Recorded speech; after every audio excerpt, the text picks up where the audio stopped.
A big payout to the former chair of UCLA's orthopedic surgery department. He sued UCLA, claiming it retaliated against him for speaking out about doctors getting paid by drug and medical device makers.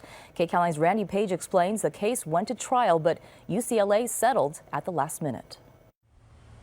Regents for the University of California have agreed to pay the former chair of UCLA's orthopedic surgery department, Dr. Robert Pedowitz, $10 million to settle a whistleblower lawsuit the doctor brought against UCLA after Dr. Pedowitz made serious allegations about undisclosed money UCLA doctors were allegedly receiving from the medical industry. A number of doctors on his faculty were receiving substantial amounts of money from outside industry. These same doctors were promoting the products that were manufactured by these companies that were making the payments, and they weren't disclosing it. This is really two-timing both the patient and the taxpayer. Consumer watchdog Jamie Court says patients have a right to know when their doctors are making money from the products they prescribe for their patients, and taxpayers have a right to a portion of the money that was going directly into the doctors' pockets. We can't afford the lost tax revenue, and patients really can't afford not to have the knowledge.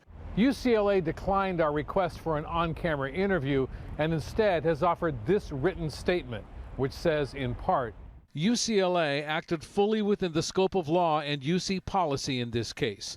The statement goes on to say, multiple investigations by university officials and independent investigators concluded that conduct by faculty members was lawful. Patient care was not compromised. UCLA adheres to stringent ethical and procedural guidelines and will continue efforts to do so.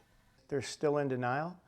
They say they didn't do anything wrong. They said there was no patient safety issues, and that is not what the evidence was. UCLA says with the case resolved, it will focus on moving forward with its clinical and educational research.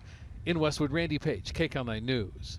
As Randy just reported, the UCLA case was about to go into closing arguments when that settlement was suddenly reached. We asked Judge Marilyn Milian of the People's Court what might have led to the change. Any litigant that settles a case does so because they think that it's going to be cheaper to settle than to take a risk. And in particular, when that settlement is $10 million, you don't arrive at that decision lightly. You consider how the trial went. You consider what your chances are if there's going to be an appeal. You consider how costly an appeal may be in terms of lawyers and litigation costs. And sometimes there's a value in putting an issue behind you and moving on with your business. And you can see more of Judge Milian's expertise right after this newscast. The People's Court airs every weekday at 5 p.m. right here on KCAL 9.